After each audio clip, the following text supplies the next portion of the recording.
From AccuWeather.com, this is AccuWeather Daily, a brief host-read article. It's weather news in a nutshell.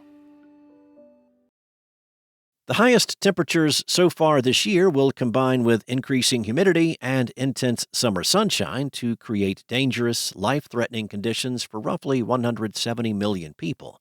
The heat wave will be the result of a heat dome shifting out of the west and then parking over the central and eastern part of the country. Summer officially arrived in the northern hemisphere on Friday, and the heat wave will come into full bloom just a few days after the summer solstice, during some of the longest days of the year and when the sun is most intense. Energy demands will surge as air conditioners and fans hum and temperatures climb well into the 90s during the day. In some cases, temperatures will challenge daily records that have been in the books for decades. AccuWeather Chief On-Air Meteorologist Bernie Rayno said it will be exceptionally warm at night with little relief once the sun goes down. Many urban areas may struggle to drop below 80 at night, and that can take a toll on the body without air conditioning. Over the last 30 years, extreme heat has been the leading cause of all weather-related fatalities in the U.S. annually, according to the National Weather Service. Last year alone, nearly 200 people died of heat-related illness in the U.S. The 238 heat-related deaths last year were more than tornadoes, hurricanes, and flooding combined.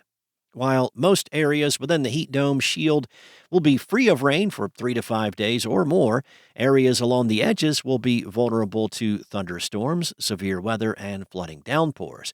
And this is known among the weather communities as the Ring of Fire. Breezes, when active, will offer some relief from the heat along the shores of the ocean and large lakes. AccuWeather meteorologists caution those taking a dip in unheated pools, lakes, and the ocean that water temperatures may lag due to weeks of cloudy, wet weather up to this point. Just be aware that cold water shock can be dangerous, as it can lead to severe muscle cramps and cause breathing difficulties, which could result in drowning. Water temperatures typically do not peak until mid to late August. As of the latter third of June, Atlantic water temperatures range from the icy 40s and 50s along the coast of Maine to the 60s along the southern coast of New England, New York, and New Jersey. Water temperatures trend upward through the 70s from Delmarva to Virginia and are mainly in the 80s from the Carolinas coast. This will be the most intense heat wave that Chicago has experienced in the last few years, with the expectation of 3 to 5 days with high temperatures in the 90s. Meanwhile, Philadelphia and D.C. are forecast to experience at least 7 days with highs at or above 90, including at least 2 days with highs of 100 or higher next week. Even New Yorkers will experience the swelter, with multiple days with highs in the 90s. Temperatures could touch 100 on a couple of occasions in Central Park, which tends to run cool, and are likely to exceed 100 across the rivers in New Jersey and Long Island.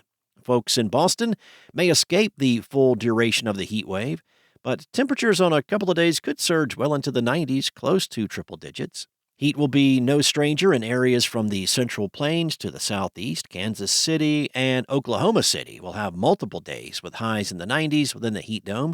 St. Louis and Nashville will likely amass at least 8 days in a row with highs of 90 to close to 100. Even though Atlanta's and Charlotte's typical high for the latter part of June is only 88, highs in the mid-90s to low 100s will be routine during the heat wave of 5 to 15 degrees above the historical average. In other news, NASA has announced that an asteroid about 200 feet in diameter is now slightly more likely to crash into the moon.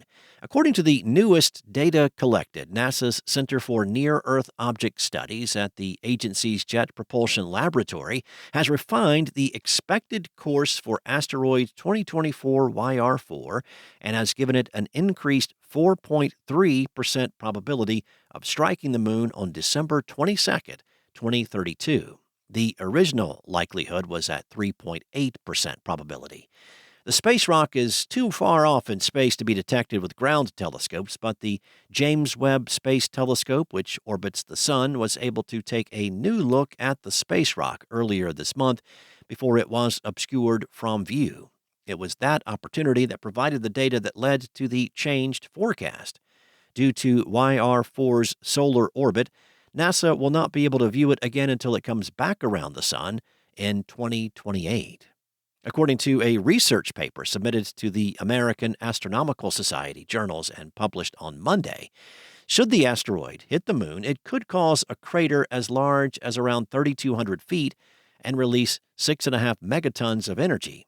As much as 220 million pounds of lunar material could be released by such an impact, and then as much as 10% of that ejecta could fall to Earth a few days later.